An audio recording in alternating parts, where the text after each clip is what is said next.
Imagina que subes a un taxi para volver a casa. Es de tarde, hace calor, el tráfico avanza lento, nada parece fuera de lugar. Hasta que el conductor mira por el retrovisor y entiende algo a la pasajera. No está nerviosa, no está apurada, ni siquiera está enojada, está vacía. Y lo peor es que cuando le pide que tome una brecha, no lo pide como quien suplica, lo ordena como quien ya decidió tu final. Porque esta historia no empieza con un disparo, empieza con una mujer común, de apariencia discreta and de voz baja, de mirada tranquila, una mujer que, según su primera confesión, llevaba a los hombres a un lugar donde los picaban y los echaban al pozo, y que conforme se conocieron los detalles, dejó al país con una sola pregunta clavada en la cabeza: ¿cómo puede alguien verse tan normal y ser capaz de tanto? Esta es la historia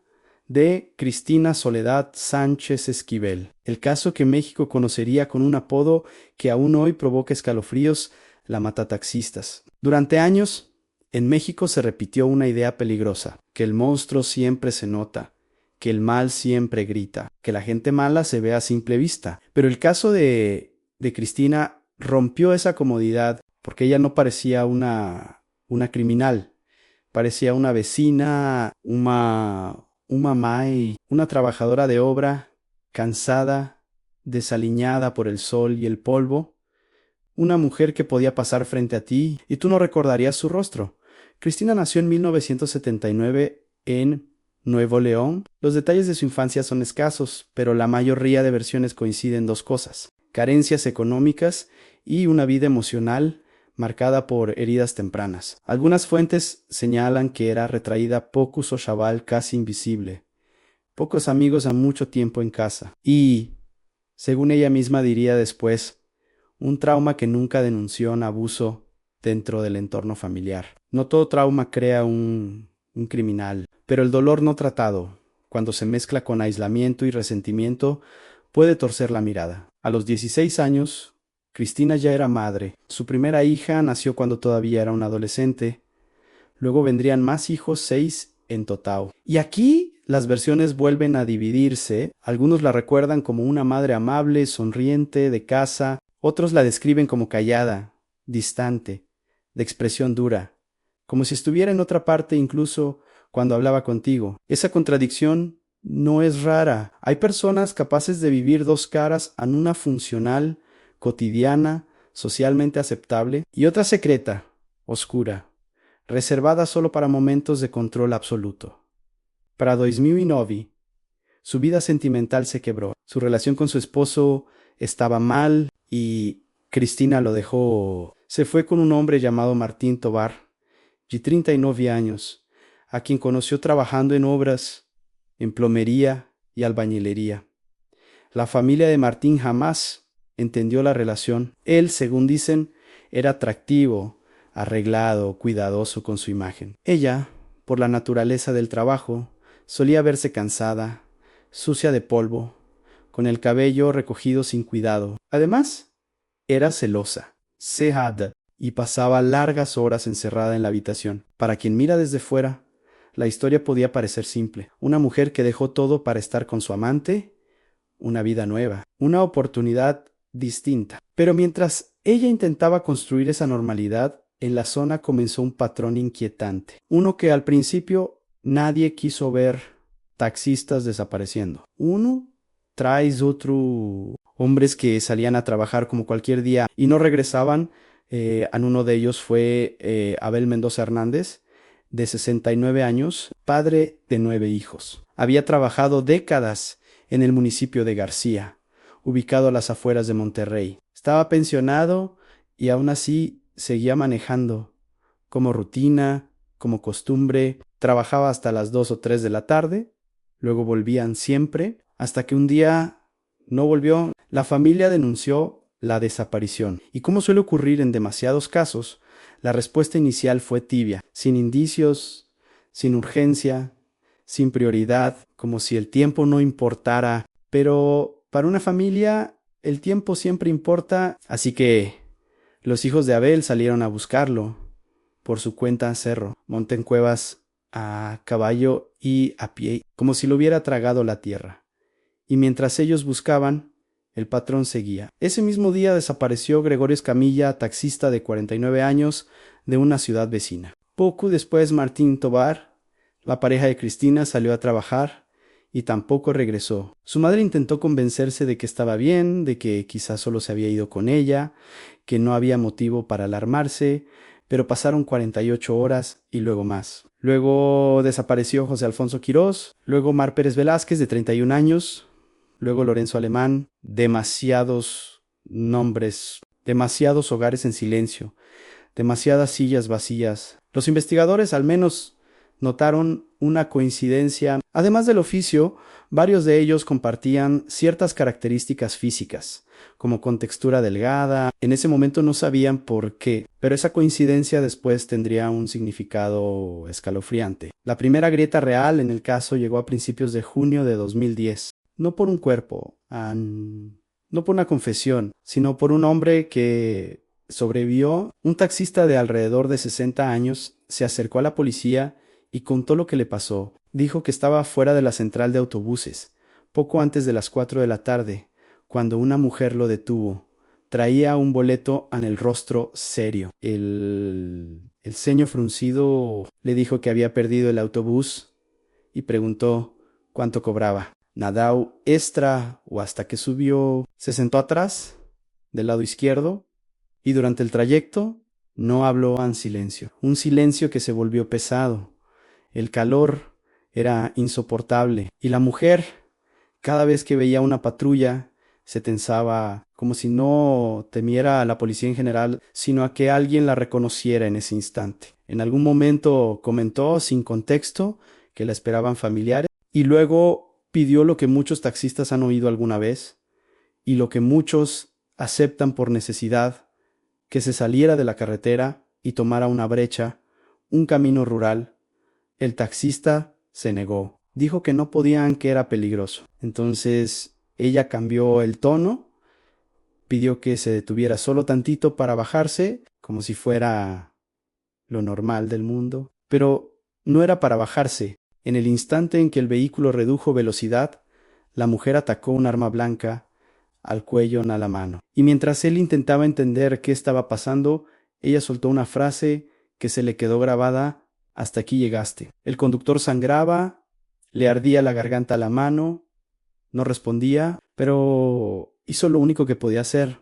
Alguien que todavía quiere vivir, abrió la puerta y corrió. Corrió al monte, corrió entre piedras, con punzadas de dolor, con miedo, con la certeza de que si caía no se levantaba. Logró llegar a un lugar conocido y, antes de ir a un hospital, fue a la policía, porque entendió algo que pocos entienden cuando sobreviven a un ataque en sí. No la detenían ese día. Habría más. La policía rastreó el taxi y poco después encontró el vehículo. Al volante iba la mujer. Era Cristina, 31 años. Mirada tranquila, rostro apacible, como si nada hubiera pasado. Los investigadores comenzaron a atar cabos: un taxi robado, una agresión y una lista de taxistas desaparecidos. Cuando la presionaron, Cristina primero lo negó. Dijo que solo era un robo de vehículo, que no tenía nada que ver con lo demás. Pero ya había demasiadas carpetas abiertas, demasiadas coincidencias, demasiadas familias desesperadas. Finalmente, la verdad empezó a salir. Y al principio, ni la policía quiso creerla. Cristina confesó que había más, que no era solo un taxi, que había hombres, que había un lugar, que había dos cómplices. Según su versión, ella era el señuelo ansí, subía al taxi, pedía un trayecto, los llevaba a una zona apartada, y ahí aparecían los otros. Aarón Herrera Pérez, de 27 años, con quien Cristina mantenía una relación reciente, y un menor cuya identidad se mantuvo reservada. Ella dijo que ellos se encargaban de lo demás, que a los hombres los mataban,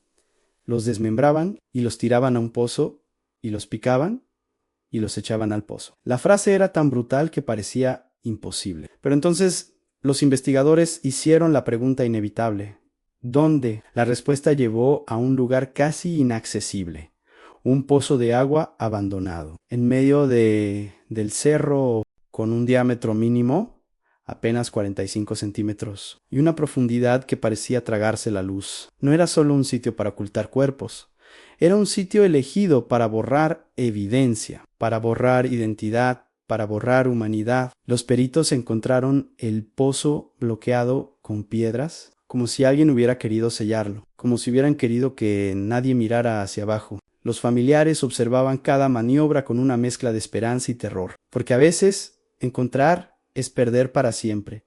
Al principio, una cámara bajó y no mostró cuerpos enteros, solo indicios, cuero cabelludo en grasa corporal, pequeñas señales de algo que nadie quería confirmar. Luego apareció una fotografía de una niña, nieta de Abel. Y después, lo que para una familia es el golpe definitivo a la credencial. El nombre de Abel volvió a la superficie en un pedazo de plástico. Y con eso la esperanza se transformó en duelo.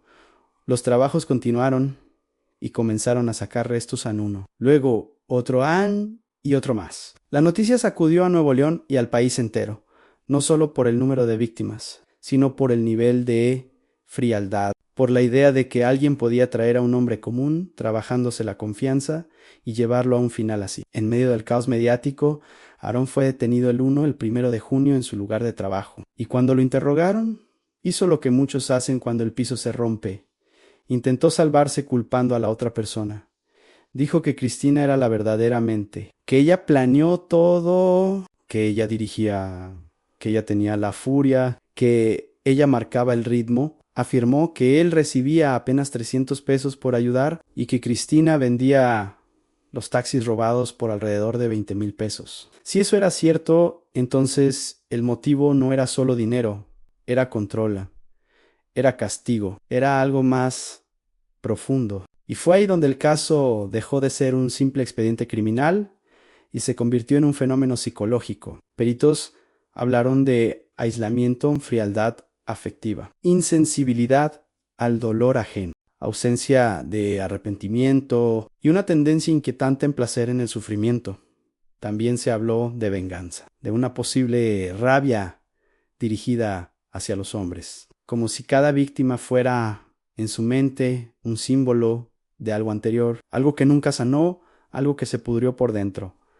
La sociedad se dividió. Unos la llamaron monstruo, otros hablaron de abandono y silencio social. Pero ninguna interpretación devolvía a los muertos, ninguna explicación calmaba a las familias, y ninguna teoría podía borrar lo que se dijo en uno de los interrogatorios, aunque uno de los taxistas habría sido arrojado vivo al pozo, que pidió ayuda, que gritó y que le lanzaron piedras hasta que el sonido se apagó. Cuando esa versión se filtró a los medios, el apodo se volvió definitivo. La matataxistas. El juicio llegó años después, con pruebas acumuladas, testimonios, huellas, rastros. No hubo grandes alegatos, no hubo un misterio final. El caso era demasiado sólido. El 20 de diciembre de 2012, Cristina fue condenada a 195 años y 11 meses por el asesinato de al menos 5 personas. Aarón recibió 152 años por participación en 4 crímenes. Más tarde, en apelación, las condenas se ajustaron y se estableció una pena efectiva máxima de 50 años, según el código vigente. Entonces, pero la cifra no importa tanto como la imagen que quedó en la memoria colectiva en una mujer de apariencia común, que subía a taxis como cualquier pasajera, y que según investigaciones convirtió un pozo en un cementerio. Tiempo después, desde prisión, Cristina se describió como trabajadora, deportista, incluso protectora de internas vulnerables. Dijo que quería reducir su condena y habló como si su historia fuera la de alguien que simplemente cometió un error. Pero lo que México no olvidó fue otra cosa. El contraste, la calma del rostro, la brutalidad del método, la normalidad de la escena y el horror al final del camino. Porque este caso deja una pregunta incómoda. ¿Qué debe ocurrir dentro de alguien para que el sufrimiento ajeno deje de importar? Y otra aún más peligrosa. ¿Cuántas señales se ignoraron antes de que la última víctima subiera al último taxi? Esto fue Desmadre Criminal.